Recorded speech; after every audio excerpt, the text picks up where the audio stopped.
हमारा मदरसा इंसान को इंसान बनाता है।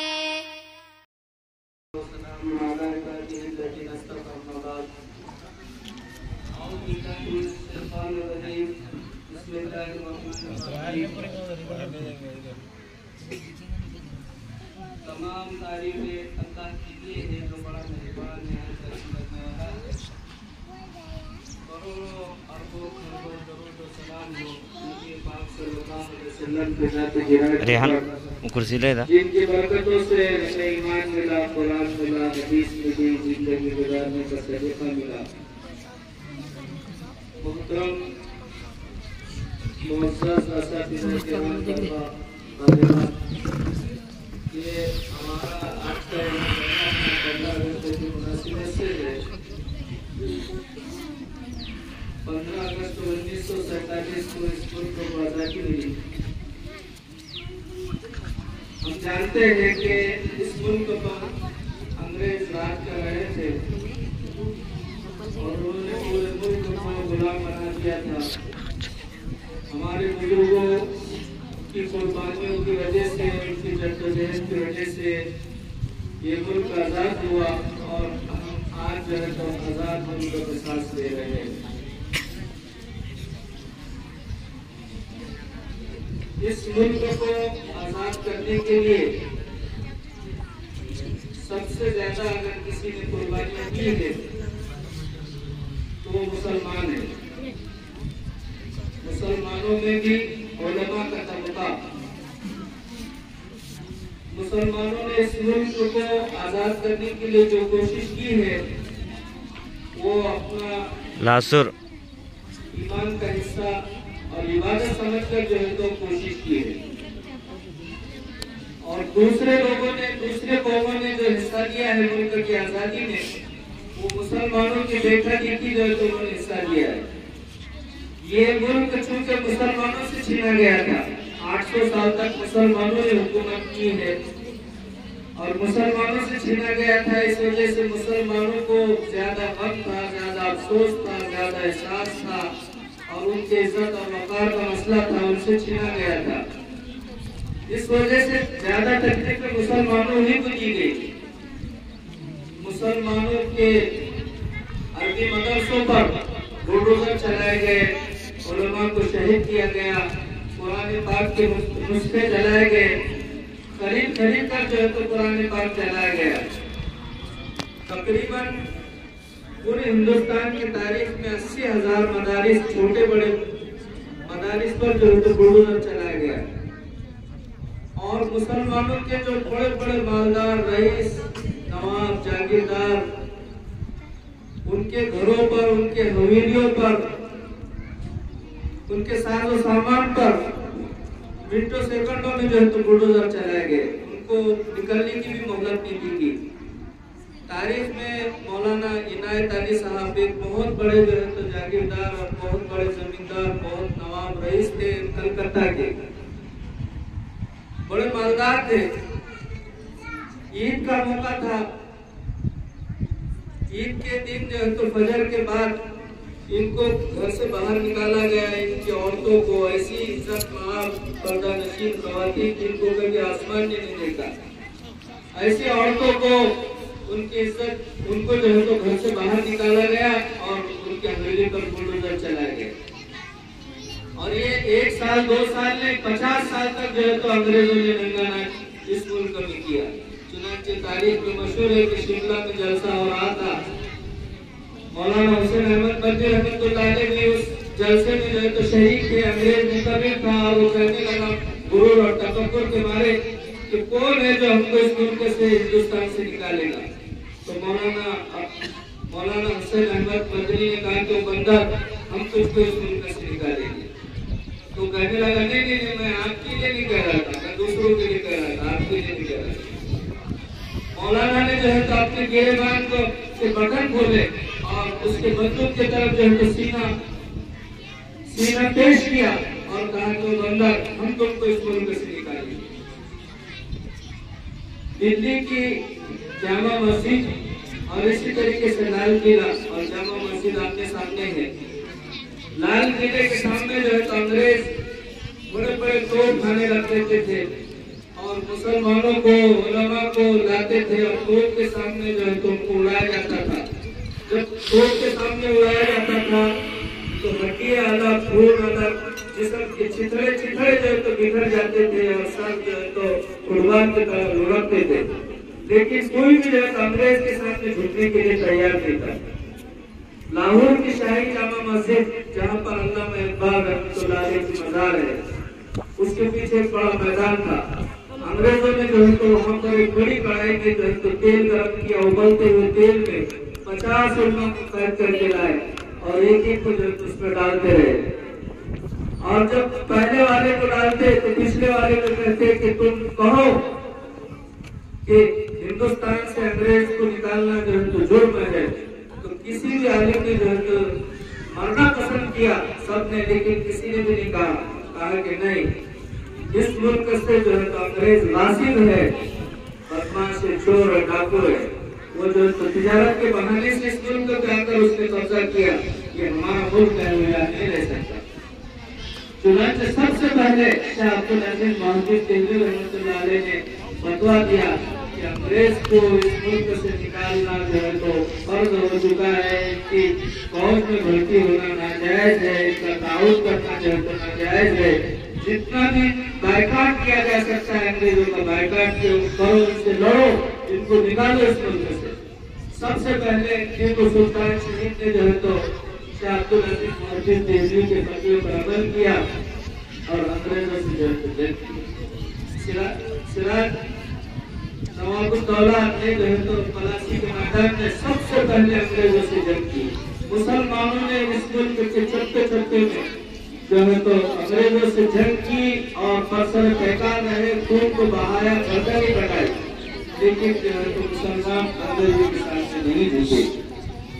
फिर उसके बाद जब इतनी जद्दोजहद और इतनी कुर्बानियों के बाद मुल्क आजाद हुआ, तो जब तकसीम होता है, अंग्रेज ने ये चाल चली कि इस मुल्क को आजादी पहले एक दिन पहले 14 अगस्त को जो है तो पाकिस्तान का आजादी का दिन मनाया जाता है, कल है। तो उसने जाते जाते जो है तो इसकी ताकत को तकसीम कर दिया। उसको मालूम था कि अगर मुसलमान इस मुल्क में अक्सरियत में रहेंगे तो फिर से पूरे दुनिया को जो है तो इससे खतरा पैदा हो जाएगा। ये आबादी के एतबार से मुसलमान आधे आधे रहेंगे, इस वजह से पूरे यूरोप को, पूरे अफ्रीका को, पूरे दुनिया पे दोबारा कब्जा कर सकते हैं। इस वास्ते उसने मुसलमानों की ताकत को, कुव्वत को तकसीम करके और कमजोर करके मुल्क का बंटवारा कर दिया। और फिर बंटवारे के बाद क्या हालात पेश आए, किताब है, जब अमृतसर जल रहा था, किताब पढ़िए, 90 लाख मुसलमानों का कत्लेआम हुआ।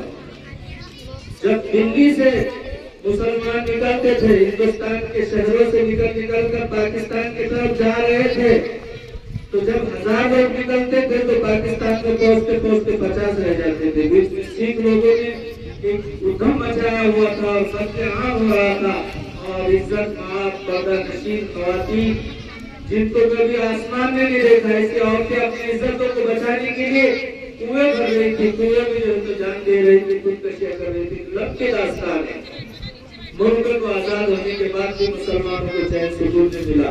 और इधर उलमाए देवबंद में जो है अक्सर उस उलमा की थी जो ये चाहते थे कि मुल्क का तकसीम ना हो। मौलाना हुसैन अहमद मदनी और उलमाए देवबंद के बड़े बुजुर्ग मौलाना आजाद और दीगर उलमाए चाहते थे कि इस मुल्क से मुसलमान जो है तो ना जाए। चुनांचे मौलाना आजाद रहमतुल्लाह अलैह के खुतबा और तकरीरें के वक्त की तो दिल्ली के जामा मस्जिद में मुसलमानों को जमा करते थे और कहते थे कि ये वीडियो कहाँ जा रहे हैं, दिल्ली की जामा मस्जिद किसके भरोसे पर छोड़कर जा रहे हैं? ये लाल किला, ये कुतुब मीनार, ये ताजमहल, ये तुम्हारी तहजीब, ये तुम्हारा तमद्दुन, तुम्हारे मसाजिद, तुम्हारे मदारिस, तुम किसके भरोसे पर छोड़कर जा रहे हो?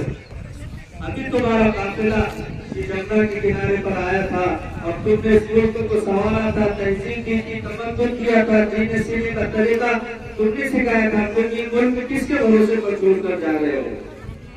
लेकिन इसके बावजूद कुछ उलमा वो भी थे, मौलाना अशरफ अली साहब थानवी, शफीर साहब उस्मानी, मुफ्ती शफी साहब, मुफ्ती आजम पाकिस्तान, कुछ उलमा का ग्रुप वो था जो कुरान पाक के इस आयत से कि खलक़कुम फमिनकुम काफिरुन व मिनकुम मुमिन, कि अल्लाह तबारक व तआला ने जो है तुमको पैदा किया और दो नजरिए जो है पैदा किए, तुम में से बाज़ काफिर है, बाज़ मुमिन है, तो काफिर मुमिन के साथ नहीं रह सकता। और वैसे भी इस्लाम में कौम परस्ती, वतन परस्ती, रंग नस्ल का जो है तो कोई एतबार नहीं है। दुनिया में रहने वाला मुसलमान चाहे वो काला हो, गोरा हो, किसी भी मुल्क में रहता हो, कोई भी जबान बोलता हो, कोई भी तहजीब रखता हो, अगर वो मुसलमान है तो कुरान पाक कहता है कि इन्नमल मुमिनूना इख्वा, कि सब मुसलमान जो है आपस में भाई भाई है। इस वास्ते मुसलमान इस्लाम में जो है तो वतन परस्ती, नस्ल परस्ती, रंग परस्ती ये चीजें नहीं है। अभी जो बच्चे तराने पढ़ रहे थे और वतन की मोहब्बत में जो गीत गा रहे थे, उसमें बार बार अल्फाज जो है तो शिरकिया कुफरिया है कि ये मुल्क जो है हमारी जान है और हमारा ईमान है, ये सब फालतू बातें हैं। इस्लाम में जो है तो वतन परस्ती नहीं है, इस्लाम में सबसे मुकद्दम जो है तो ईमान है। ईमान सबसे पहले है, फिर उसके बाद जो है तो दूसरी चीजें। अगर वतन परस्ती की इतनी अहमियत होती तो सारे सहाबा को हुक्म हो जाता था कि तुम मक्के मुकर्रमा में जो है तो जान दे दो, लेकिन वहां से निकलो मत। जबकि कुरान पाक ने कहा कि अपनी जान, अपना माल और अपनी ईमान की हिफाजत के लिए जो है तो हिजरत जरूरी है। तो अब दूसरी एक बात, बहुत जरूरी बात, अभी चंद सालों से जो है तो हमारे अरबी मदारिस में हमारे उलमा और हमारे तलबा जो वतन परस्ती के गीत गा रहे हैं, और ठीक है अच्छी बात है, वतन से जो है तो मोहब्बत होना चाहिए। और वो लोगों में भी मशहूर जो है तो हुब्बुल वतनी मिनल ईमान, उसको जो है तो हदीस नहीं है, वो किसी का मकौला है। इस्लाम में जो है तो वतन परस्ती कोई चीज नहीं है, इस्लाम में सबसे पहले ईमान मुकद्दम है। तो ये वतन परस्ती के लिए जान देने की भी इजाजत नहीं है, ईमान की हिफाजत के लिए जो है तो जान देने की। हम जो है तो पिछले कुछ सालों से मुल्क के हालात फिरका परस्तों ने, दुश्मनों ने ऐसे बनाए कि हम बढ़ चढ़कर जो है तो अपनी हुब्बुल वतनी और अपनी वतन परस्ती साबित करने के लिए जो है तो जायज नाजायज तमाम किस्म के काम कर रहे हैं और सोशल मीडिया पे उसको लोड कर रहे हैं कि ये फला मदरसे में जो है तो गीत गाया गया, फला मदरसे में झंडा फड़काया गया। अभी चंद दिनों पहले एक बहुत मशहूर दानिश्वर के जो है तकरीर आई कि आपने देखा कि कभी आरएसएस के जो मदरसे पाठशाला है, ईसाई मजहब के जो पाठशाला है, उनके जो मदरसे है, ईसाई मजहब के जो उनके जो पेशवा है, हिंदू मजहब के जो पेशवा है, उन्होंने झंडे भड़काए, कभी झंडे भड़काते हुए सोशल मीडिया पे उनके जो है कोई तस्वीरें आई, कभी कोई वीडियो आए। हमको जो है तो अपनी वतन परस्ती और वतन से मोहब्बत साबित करने के लिए सारे तमाशे करने की जरूरत नहीं है। हमारी तारीख गवाह है कि हमने इस मुल्क के साथ बहुत वफादारी की है, वफादारी करते रहेंगे। हमने इस मुल्क को आजादी जो दिलाई, अपना जो तो ईमान का हिस्सा समझ कर दिलाई कि हमको इस मुल्क को आजादी इस वजह से दिलाना थी कि ताकि हम इस मुल्क में अपने अहकामात, शरीया अहकामात, नमाज, रोजा और हमारे जो शायर इस्लाम है, कुर्बानी और हमारा लिबास, हमारा तमद्दुन, हमारी तहजीब, हमारी वज़ाक़ता, वो सब जो है तो शनाख्त हमारी बाकी रहे। लेकिन हम पिछले कुछ दिनों से देख रहे हैं इस्लाम के अहकामात पर मुसलसल जो है तो फिरका परस्त हमले कर रहे हैं। हमारा बुर्का को जो है तो अच्छा नजर नहीं आ रहा, हमारी मस्जिदें, हमारे मुसलमानों की वज़ाक़ता, हमारे मुसलमानों के लिबास और हमारी तहजीब और तमद्दुन, हमारी कुर्बानी, हमारी सारी चीजों से जो उनको एतराज हो रहा है। तो ऐसा वतन, ये ऐसे वतन की हमने तामीर नहीं की थी और ऐसे वतन में रहने के लिए हमने कुर्बानियां नहीं की थी। जब वतन आजाद हुआ तो उसका जो दस्तूर और उसका जो कानून बना गया, उसमें सारे मजहब वालों की रियायत रखी गई और उसमें ये मजहबी आजादी की जमानत की गई कि हर मजहब वाला अपने मजहब की नशर इशात करते हुए मुकम्मल आजादी के साथ जिंदगी गुजारेगा। तो इस वजह से हमको ये सारे तमाशे करने की और सोशल मीडिया पर जो तो ये डालने की जरूरत नहीं है। ये जो है तो काफी लोग कुरान पाक फरमाता है वलन तर्दा यहूद वलन नसारा हत्ता तत्तबिअ मिल्लतहुम। आप आपकी कितनी भी वफादारी पेश करेंगे आपको कभी भी वफादार नहीं समझेंगे। कुरान पाक कहता है कि यहूद और नसारा तुमसे राजी नहीं होंगे जब तक कि तुम पूरी की पूरी जो है इनकी पैरवी न करते। हमको इनसे वफादारी पेश करने की और इनको वफादार अपने आप को बताने की कोई जरूरत नहीं। ठीक है, हमारे बच्चों के दरमियान प्रोग्राम लेना चाहिए, इनको सही तारीख बताने की जरूरत है। इन बच्चों को यह तो बताया जाए कि हिंदुस्तान के आजादी में उलमाए देवबंद खुसूसन उलमाए देवबंद का क्या किरदार था, मुसलमानों का क्या किरदार था, और एक एक शख्सियत की जो है तो जिंदगी और कारनामे पर जो है तो तकरीर की जाए। शेखुल हिंद कौन थे, आपने क्या कारनामा अंजाम दिया, आपको क्यों जेल हुई, जेल में कितने साल रहे, मौलाना हुसैन अहमद बख्ती कौन थे, आपने क्या कारनामा अंजाम दिया। ऐसे एक एक शख्सियत पर जो है तो हमारे बच्चों के सामने तकरीर की जाए। और जो एहसास कमतरी के अंदर हम जो शिकार है, हम मुसलमान जो एहसास कमतरी में मुब्तला हो चुके कि ये मुल्क जो हिंदुओं का है और हमको उनके रहमो करम पे रहना है और वो जो बोली जो सुनना है और उनकी तहजीब को अपनाना है, उनके त्योहारों को, ये सारी चीजें जो है तो बकवास है। हमको किसी की तहजीब से तमद्दुन से मुतासिर होने की जरूरत नहीं है। इस मुल्क में जितना हिस्सा जो है तो हिंदू का है, उतना हिस्सा मुसलमान का है, उतना हिस्सा सिख का है, उतना हिस्सा जो है तो ईसाई का है। सब जो है तो शहरी इस मुल्क में जो है तो एक सा हकदार है इसके हुकूक के।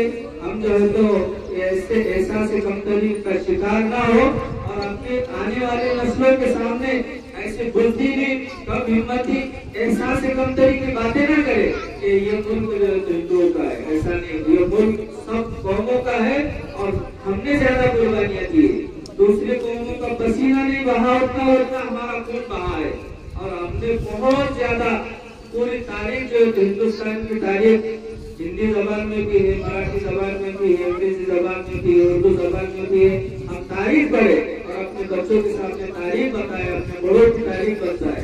जो कौम अपने माजी से कट जाती है उसका मुस्तकबिल रोशन नहीं हो सकता। अगर हम अपना मुस्तकबिल रोशन करना चाहते हैं तो अपने माजी को जो है तो बच्चों के सामने बताए। हमारे अकाबिरीन ने, हमारे जो है तो पुरखों ने, हमारे बड़ों ने क्या कुर्बानियां की इस्लाम के लिए, इस मुल्क के लिए क्या कुर्बानियां की, उसके तज़किरे इनके सामने किए जाए ताकि बच्चे एहसास कमतरी से बाहर निकल सके और जो मुसलमानों में बुज़दिली और कम हिम्मती और पस्त हिम्मती जो आ गई, इससे हम जो है तो बाहर निकले। ये जो 15 अगस्त को मुल्क आजाद हुआ और इसका दस्तूर बनाया गया और सबको जो है तो यहाँ पर अपनी मजहबी आजादी के साथ रहने जीने का जो है तो हक दिया गया, तो हम हमेशा जो है तो अपने हुकूक को मदद करते रहे। 10 बजने को 10 मिनट बाकी। अगस्त की जो तारीख है वो भी हमको जो है तो मालूम होना चाहिए और ये सारी चीजें हम इस तरीके से प्रोग्राम करते रहे और जो लोग तारीख जानते हैं, जो इसके मालूमात रखते हैं, ऐसे लोगों को बुला के प्रोग्राम कराए और बयान जो है तो हम सुनते रहे ताकि हमारे आने वाली नस्ल में जो है तो हिम्मत और इस्तेकामत और उनमें जो है तो अपना रोशन मुस्तकबिल को संवारने की जो है तो जरूरत पैदा हो सके। अल्लाह ताला हम सबको जो है तो अमल की तौफीक नसीब फरमाए और हमको इज्जत और एहतराम और ईमान की इस्तेकामत के साथ इस मुल्क में अपने तमाम शायर इस्लाम, मदारिस, मसाजिद, अपने दीनी मराठीज सबके हिफाजत करते हुए जो है तो शान और शौकत की जिंदगी गुजारने की तौफीक नसीब फरमाए।